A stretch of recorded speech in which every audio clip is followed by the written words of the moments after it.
Hello friends, welcome to Deepthi job update channel. మీలో ఎవరైనా first time కనుక చూస్తున్నట్లయితే మన ఛానల్ అయితే సబ్స్క్రైబ్ చేసుకోండి ఫ్రెండ్స్. మీకు అప్డేట్ గా job notifications, scholarships, previous year exam papers immediate గా తెలుస్తాయి. ఏవి మిస్ అవ్వకుండా ప్లీజ్ ఫ్రెండ్స్ సబ్స్క్రైబ్ చేసుకోండి. మమ్మల్ని అయితే సపోర్ట్ చేయండి. చాలా మంది ఫ్రెండ్స్ కామెంట్స్ లో పెడుతున్నారు మీ వల్ల మాకు గవర్నమెంట్ జాబ్స్ వచ్చాయని. ఇవన్నీ చూడడం వల్ల మాకు చాలా హ్యాపీగా ఉంది. చూసే ప్రతి స్టూడెంట్ చిన్న లైక్ అండ్ సబ్స్క్రైబ్ చేసుకోవడం మర్చిపోద్ది ఫ్రెండ్స్. ఇవన్నీ చూడడం వల్ల మేము మరిన్ని వీడియోస్ అయితే మీ ముందుగా తీసుకురాగలుగుతాము. సో ఫ్రెండ్స్, మీ అందరికీ తెలిసే ఉంటుంది ఈఎస్ఐసి కంపెనీ. ఇది employment state insurance corporation company friends. దీంట్లో 3820 పొజిషన్స్ రిక్రూట్మెంట్ చేసుకుని నోటిఫికేషన్ అయితే రిలీజ్ చేసింది. ఇవన్నీ కూడా పర్మనెంట్ సెంట్రల్ గవర్నమెంట్ జాబ్స్. మన తెలుగు రాష్ట్రాల్లో వచ్చేసేపటికి ఆంధ్రప్రదేశ్ లో 35 వేకెన్సీ, తెలంగాణలో 72 వేకెన్సీస్ అయితే ఉన్నాయి. ఈ పొజిషన్స్ ఏ పోస్ట్ లో ఉన్నాయి, ఎంత అమౌంట్ పే స్కేల్ ప్రొవైడ్ చేస్తారు, ఎట్లా అప్లై చేసుకోవాలి అనేది ఇప్పుడైతే క్లియర్ గా అయితే చూద్దాము. ఇక్కడైతే కనపడుతుంది కదా friends, employment state corporation of limited. ఇప్పుడు నేను ఫస్ట్ హైదరాబాద్ రీజియన్ లో నుంచి అయితే చెప్తున్నాను ఫ్రెండ్స్. ఈ హైదరాబాద్ రీజియన్ లో పోస్ట్ లో యూడిసి అంటే అప్పర్ డివిజన్ క్లర్క్ పోస్టులు యూఆర్ కేటగిరీలో 16 అయితే ఉన్నాయి.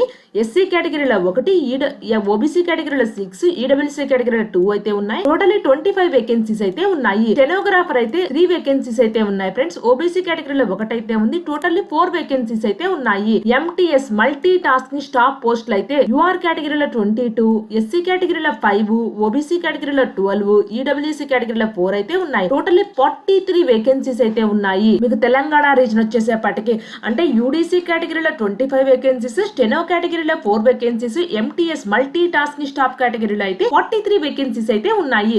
ఇవన్నీ కూడా regular basis by direct recruitment of ESIC అని ఇచ్చారు క్లియర్ గా. చాలా మంది అడుగుతున్నారు ఇవి పర్మనెంటా కాంట్రాక్ట్ అని అడుగుతున్నారు. ఇవన్నీ కూడా permanent central government jobs. So friends, దీనికి వచ్చేసేపటికి పేమెంట్ అనేది pay scale UDC and steno పోస్టులకు అయితే లెవెల్ 4 కేటగిరీలో అయితే ఉంటుంది. అంటే 25,500 నుంచి 81,100 వరకు అయితే వెళ్తారు. యాజ్ పర్ 7th సిపిసి ప్రకారం అయితే ఇచ్చారు. ఎంటీఎస్ కేటగిరీకి అయితే పే స్కేల్ లెవెల్ 1 కేటగిరీలో అయితే ఉంటుంది. 18,000 నుంచి 56,900 వరకు అయితే ఉంటుంది. 7th సిపిసిలో అయితే ఉంటుందని అయితే చెప్తున్నారు. ఎడ్యుకేషన్ క్వాలిఫికేషన్ యూడీసీ పోస్ట్ కి వచ్చేసేపటికి friends a degree from recognised university నుంచి అయితే అయి ఉండాలి. Working knowledge of computer including use of office and database అయితే ఇచ్చారు. అంటే డిగ్రీ స్టూడెంట్స్ ఎవరైనా అప్లై చేసుకోవచ్చు ఫ్రెండ్స్. ఈ పోస్ట్ ఎవ్వరు కూడా మిస్ అవద్దు. ఇది తెలంగాణ రీజన్ లో ఉన్నాయి. సేమ్ ఆంధ్ర రీజన్ లో కూడా ఈ పోస్టులు అయితే ఉన్నాయి. నేను తెలంగాణ అయిపోయిన తర్వాత ఆంధ్ర చూపిస్తాను. ఎవ్వరు మిస్ అవద్దు. డిగ్రీ అప్లై చేసుకున్న ప్రతి స్టూడెంట్ అప్లై అయితే చేసుకోండి. ఈ అప్పర్ డివిజన్ క్లర్క్ పోస్టులకు అయితే స్టెనో పోస్టులకు వచ్చేసేపటికి ఫ్రెండ్స్ 12th క్లాస్ అయితే అయిపోయి ఉండాలి. ప్లస్ మీకు డిటెక్షన్ 10 minutes లో 80 words per minute అయితే టైప్ చేయగలగాలి. ఇక్కడ ట్రాన్స్క్రిప్షన్ 50 minutes ఇంగ్లీష్ అని అయితే ఇచ్చారు. 65 minutes హిందీ అని అయితే ఇచ్చారు. సో మల్టీ టాస్కింగ్ స్టాఫ్ పోస్టులకు అయితే మెట్రికులేషన్ అంటే 10th క్లాస్ అయిపోయిన వాళ్ళు ఎవరైనా అప్లై అయితే చేసుకోవచ్చు. ఓన్లీ స్టెనోగ్రాఫర్ పోస్ట్ మాత్రమే మీకు టైపింగ్ టెస్ట్ అయితే ఇచ్చారు. MTS post 10th class apply చేసుకోవచ్చు. యూడీసీ పోస్టులకు అయితే డిగ్రీ స్టూడెంట్స్ ఎవరైనా అప్లై చేసుకోవచ్చు. ఏజ్ లిమిట్ వచ్చేసేపటికి ఫ్రెండ్స్ యూడీసీ అండ్ స్టెనో పోస్టులకు అయితే బిట్వీన్ 18 to 27 years మధ్యలో అయితే ఉండాలి. క్లోజింగ్ డేట్ అనేది మీకు 15th February 2022 అని అయితే ఇచ్చారు. మల్టీ టాస్కింగ్ స్టాఫ్ పోస్టులకు అయితే 18 to 25 years మధ్యలో అయితే ఉండాలి. ఇక్కడ ఎస్సీ ఎస్టీ కేటగిరీకి అయితే 5 years అయితే ఏజ్ రిలాక్సేషన్ అయితే ఉంది. ఓబీసీ కేటగిరీకి అయితే 3 years అయితే ఏజ్ రిలాక్సేషన్ అయితే ఇచ్చారు. పీడబ్ల్యూడీ స్టూడెంట్స్ కి అయితే యూఆర్ కేటగిరీలో 10 years, ఓబీసీ కేటగిరీలో 13 years, ఎస్సీ ఎస్టీ కేటగిరీలో 15 years అయితే ఏజ్ రిలాక్సేషన్ అయితే ఇచ్చారు. ఇక్కడ అప్లై ఎలా చేసుకోవాలని అయితే ఇచ్చారు ఫ్రెండ్స్. క్యాండిడేట్ అప్లై చేసుకోవాలి ఆన్లైన్ లో 15th February 2020 లోపల అయితే అప్లై చేసుకోవాలి. ప్రెసెంట్ అనేది అప్లికేషన్ లింక్ అయితే ప్రొవైడ్ అయితే చేయలేదు ఫ్రెండ్స్ మెయిన్ వెబ్సైట్ లో. సో ప్రెసెంట్ నేనైతే ఎప్పుడైతే వాళ్ళు ప్రొవైడ్ చేస్తారో అప్పుడు మీకు ఇంటిమేట్ చేస్తారు ఒక చిన్న వీడియో రూపంలో. కానీ దీనికి లాస్ట్ డేట్ మాత్రం అప్లై అయితే ఇచ్చారు ఫ్రెండ్స్. 15th February 2020 లోపల మీరు అప్లై చేసుకోవాలి ఇచ్చారు. ఇక్కడ మీకు ఫోటోగ్రాఫ్ సైజ్ సిగ్నేచర్ అని అయితే ఇచ్చారు ఫ్రెండ్స్. నేను అప్లై చేసుకునేటప్పుడు అప్లికేషన్ ఫామ్ ఎలా చేయాలో కూడా చెప్తాను. ఎందుకంటే మిస్టేక్ చేస్తే ఇక్కడ రిజెక్ట్ చేస్తామని క్లియర్ గా అయితే చెప్తున్నారు. సో అప్పుడు చెప్పేటప్పుడు నేను క్లియర్ గా మీకు ఇవన్నీ కూడా పాయింట్స్ అనేవి కవర్ అయితే చేస్తాను. ఇక్కడ మీరు అప్లికేషన్ లింక్ ఓపెన్ అయినప్పుడే అప్లికేషన్ రిజిస్ట్రేషన్ అయితే చేసుకోవాలి. ఫీ పేమెంట్ అయితే చేసుకోవాలి. డాక్యుమెంట్ స్కానింగ్ అండ్ అప్లోడ్ అయితే చేసుకోవాలి. దీని అప్లికేషన్ రిజిస్ట్రేషన్ అనేది ఈఎస్ఐసి వెబ్సైట్ లోకి వెళ్ళి అయితే చేసుకోవాలి ఫ్రెండ్స్. ప్రెసెంట్ అయితే ఈఎస్ఐసి వెబ్సైట్ లో వాళ్ళ అప్లికేషన్ లింక్ అయితే ఏం ప్రొవైడ్ అయితే చేయలేదు. ప్రొవైడ్ చేసినప్పుడు మీకు ఇంటిమేట్ అయితే చేస్తాను. పేమెంట్ ఫీ అయితే ఇచ్చారు ఫ్రెండ్స్. ఆన్లైన్ పేమెంట్ ఫీ ఎంత ఉంటుంది అంటే ఇక్కడ క్యాండిడేట్ కేటగిరీ అయితే ఇచ్చారు, ఫీ పేమెంట్ అయితే ఇచ్చారు friends. SC, ST, PWD, departmental candidates, female candidates, ex service man candidates కి అయితే 250 రూపీస్ అయితే ప్రొవైడ్ అయితే చేయాలి. రిమైనింగ్ ఆల్ అదర్ క్యాండిడేట్స్ కి 500 రూపీస్ అయితే పేమెంట్ అయితే చేయాలి. సో ఫ్రెండ్స్ ఇక్కడ ఫోటోగ్రాఫ్ సైజు ఇవన్నీ కూడా మీరు డాక్యుమెంట్ స్కానింగ్ అండ్ అప్లోడింగ్ లో ఏమేమి ఇవ్వాలో క్లియర్ గా అయితే చెప్తున్నారు. ఇక్కడ సిగ్నేచర్ సైజ్ ఎంత ఉండాలి చెప్తున్నారు. 10 KB to 20 KB అయితే ఉండాలి. Left thumb impression 20 KB to 50 KB అయితే ఉండాలి. ఇక్కడ హ్యాండ్ రిటన్ డిక్లరేషన్ అయితే ఉంది, అవి 50 KB to 100 KB అయితే ఉండాలి. ఇక్కడ స్కీమ్ ఆఫ్ ది ఎగ్జామినేషన్ అయితే ఇచ్చారు ఫ్రెండ్స్. అంటే మీకు ఎగ్జామ్ ఎలా కండక్ట్ చేస్తున్నారు రాస్తున్నారు. అప్పర్ డివిజన్ క్లర్క్ అయితే మీకు ఆబ్జెక్టివ్ టైప్ ఆఫ్ టెస్ట్ అయితే ఉంటుంది. phase 1 ప్రిలిమినరీ ఎగ్జామినేషన్ అయితే ఉంటుంది. phase 2 మెయిన్ ఎగ్జామ్ అయితే ఉంటుంది. ఇక్కడ phase 1 ఎగ్జామ్ లో అయితే general knowledge and reasoning 25 question 50 marks, general awareness 25 question 50 marks, quantitative aptitude 25 question 50 marks, English comprehension 25 question 50 marks అయితే ఉంటుంది. టోటల్లీ 100 క్వశ్చన్స్ అయితే ఇస్తారు. 200 మార్క్స్ అయితే ఉంటుంది. 1 అవర్ అయితే టైం అయితే ఇస్తారు ఫ్రెండ్స్. ఎగ్జామ్ అనేది ఇంగ్లీష్ ఆర్ హిందీ వర్షన్ లో మాత్రమే అయితే ఉంటుంది. సేమ్ సిలబస్ ఆంధ్రప్రదేశ్ రీజన్ లో ఉన్న ఈఎస్ఐసి పోస్టులు కూడా సేమ్ సిలబస్ అయితే ఇచ్చారు. సో సిలబస్ అనేది సేమ్ అయితే ఉంటుంది. నేను ఆంధ్రప్రదేశ్ లో ఓన్లీ పోస్టులు మాత్రమే కవరేజ్ చేస్తాను. రిమైనింగ్ సేమ్ టు సేమ్ అయితే ఉంది ఫ్రెండ్స్. అప్లికేషన్ ఫీజు అన్ని కూడా ఇక్కడ మీకు అనేది phase 2 అనేది మెయిన్ ఎగ్జామ్ అయితే ఉంటుంది. phase 1 లో ఫ్రెండ్స్ 1:10 రేషియోలో క్వాలిఫై అయితే చేస్తారు.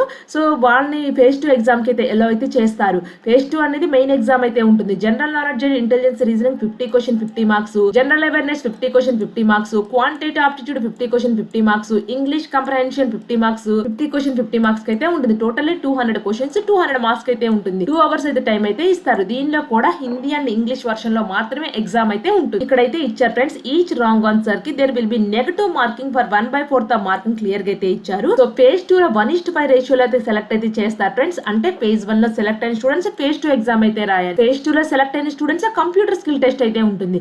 ఈ కంప్యూటర్ స్కిల్స్ టెస్ట్ లో మీకు 2 పవర్ పాయింట్ స్లైడ్ అయితే ప్రిపేర్ అయితే చేయాలి. 10 మార్క్స్ కి అయితే ఉంటుంది. Typing matter on MS word with formatting అయితే 20 మార్క్స్ కి అయితే ఉంటుంది. Preparation of table and MS excel with use of formula అయితే 20 మార్క్స్ కి అయితే ఉంటుంది. టోటల్లీ 50 మార్క్స్ కి అయితే ఉంటుంది. డ్యూరేషన్ 30 మినిట్స్ లో ఇవన్నీ కూడా మీరు చేయగలగాలి.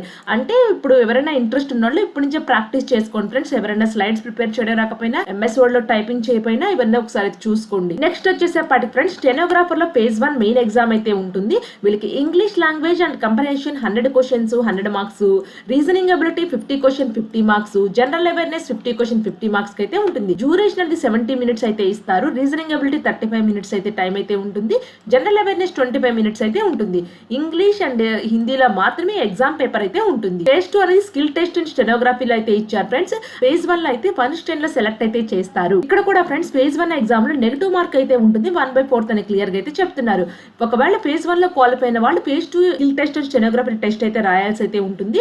దీంట్లో మీ స్కిల్ టెస్ట్ ఇంగ్లీష్ లో అయితే 50 మినిట్స్ టైం అయితే ఇస్తారు. టైం డ్యూరేషన్ అనేది PW స్టూడెంట్ కి అయితే 70 మినిట్స్ అయితే ఉంటుంది. ఇక్కడ మీరు టైపింగ్ చేయాలి ఫ్రెండ్స్. ఈ 50 మినిట్స్ లో మీరు 80 వర్డ్స్ పర్ మినిట్ అయితే టైప్ అయితే చేయగలగాలని ఇచ్చారు. ఇక్కడ multi tasking staff post friends preliminary examination అయితే ఉంటుంది phase 1 లో. వాళ్ళకి వచ్చేసేపటికి general intelligence reasoning 25 questions 50 marks, general awareness 25 question 50 marks, quantitative aptitude 25 question 50 marks, English comprehension 25 questions 50 marks అయితే ఉంటుంది. టోటల్లీ 100 క్వశ్చన్స్ అయితే ఇస్తారు. 200 మార్క్స్ అయితే ఉంటుంది. డ్యూరేషన్ అనేది 1 అవర్ అయితే ఉంటుంది. ఇది కూడా both English and Hindi version లో మాత్రమే ఎగ్జామ్ అయితే ఉంటుంది. phase 1 లో కూడా నెగటివ్ మార్కింగ్ అయితే ఉంటుంది. 1/4 అని క్లియర్ గా ఇస్తున్నారు.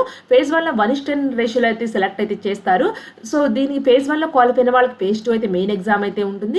మెయిన్ ఎగ్జామ్ లో ఇట్లయితే సిలబస్ అయితే ఉంది friends. General intelligence reasoning 50 question 50 marks, general awareness 50 question 50 marks, quantitative aptitude 50 question 50 marks, English comprehension 50 question 50 marks అయితే ఉంది. టోటల్లీ 200 క్వశ్చన్స్ 200 మార్క్స్ అయితే ఇచ్చారు. 2 అవర్స్ డ్యూరేషన్ టైం అయితే ఉంటుంది. హిందీ అండ్ ఇంగ్లీష్ వర్షన్ లో అయితే మీకు ఎగ్జామ్ అయితే ఉంటుంది. ఇక్కడ ఇంపార్టెంట్ ఇన్స్ట్రక్షన్స్ అయితే ఇచ్చారు ఫ్రెండ్స్ క్యాండిడేట్స్ కి. చూసుకోండి ఒకసారి క్లియర్ గా. Candidate can apply for more than 1 post అని అప్లై చేసుకోవచ్చు. ఒకవేళ మీరు ఎలిజిబిలిటీ ఉంటే మీరు అన్ని పోస్టులకి ఉంటే అన్ని పోస్టులకు అప్లై అయితే చేసుకోవచ్చు. ఇక్కడ ఫ్రెండ్స్ అప్లై చేసుకునే దలుచుకున్న వాళ్ళు submit separate application for each post అనేది క్లియర్ గా అయితే ఇచ్చారు. అప్లికేషన్ 1 సబ్మిటెడ్ కెనాట్ మోడిఫైడ్ అని అయితే ఇచ్చారు ఫ్రెండ్స్. చాలా మంది అప్లికేషన్ అప్లై చేసిన మేము మిస్టేక్ చేసాము, ఎప్పుడు మోడిఫై చేసుకో టైం ఇస్తాను అని అడుగుతున్నారు. ఇక్కడ వీళ్ళు క్లియర్ గా చెప్పారు, అప్లికేషన్ ఫామ్ మీరు ఫిల్ చేసిన తర్వాత మోడిఫికేషన్ ఛాన్సే లేదు, ఆప్షన్ లేదని చెప్తున్నారు. అప్లై చేసే ప్రతి స్టూడెంట్స్ ఒకసారి 1-2 సార్లు చూసుకుని అయితే అప్లై చేసుకోండి. ఇంకా అప్లికేషన్ లింక్ అయితే ప్రొవైడ్ అయితే చేయలేదు వీళ్ళు. Submission of online application will be available in the ESIC website 15th January 2020 రోజు మీకు అప్లికేషన్ లింక్ అయితే ఓపెన్ అవుతుంది. ఎప్పటి లోపల అప్లై చేసుకోవాలంటే 15th February అయితే ఇచ్చారు ఫ్రెండ్స్. అంటే 1 month అయితే టైం అయితే ఇచ్చారు మీరు అప్లై చేసుకోవడానికి. సో నేను అప్లికేషన్ లింక్ ఓపెన్ అయినప్పుడు దీన్ని ఎలా అప్లై చేయాలో కూడా ఒక వీడియో అయితే చేస్తాను. కానీ మీరైతే మిస్టేక్స్ అయితే ఏం చేయొద్దు, ఎందుకంటే వాళ్ళు క్లియర్ గా చెప్తున్నారు. ఇక్కడ మోడిఫికేషన్ ఆప్షన్ కూడా తర్వాత ఇవ్వము అనేది క్లియర్ గా చెప్పారు.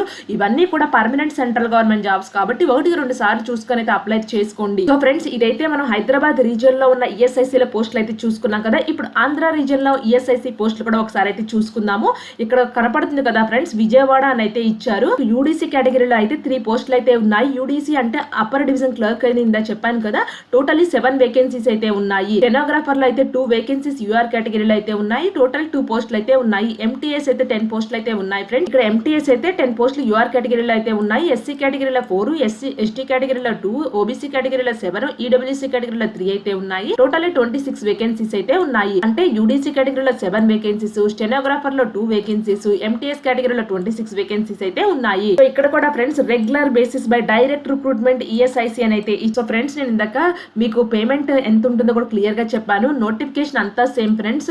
ఆంధ్రప్రదేశ్, తెలంగాణ రీజన్, జస్ట్ మీరు పోస్టులు అనేవి వేరీ అవుతాయి ఉన్నాయి. రిమైనింగ్ సేమ్ టు సేమ్ ఉంది ఫ్రెండ్స్. సో నేను ఇందాక సిలబస్ కూడా నేను చెప్పాను కదా ప్రీవియస్ గా. సో అదైతే ప్రిపేర్ అవ్వండి. ప్రెసెంట్ అయితే మీకు అప్లికేషన్ లింక్ అయితే 15th January 2020 నుంచి అయితే ఓపెన్ అవుతుందని అయితే చెప్తున్నారు. సో ఫ్రెండ్స్, ఎవరైనా ఇంట్రెస్ట్ ఉంటే ఇమీడియట్ గా ప్రిపరేషన్ అయితే స్టార్ట్ అయితే చేసుకోండి, ఎందుకంటే ఈ పోస్ట్ కి చాలా కాంపిటీషన్ అయితే ఉంటుంది. సో ఇంట్రెస్ట్ ఉన్న క్యాండిడేట్స్ మాత్రం ఇమీడియట్ గా ప్రిపరేషన్ స్టార్ట్ చేసుకోండి. ఇలాంటి అప్డేట్ జాబ్ నోటిఫికేషన్స్ మీకు ఇమీడియట్ గా తెలియాలి అంటే Deepthi job update channel subscribe చేయండి, లైక్ చేయండి, షేర్ చేయండి. Thank you for watching Deepthi job update channel.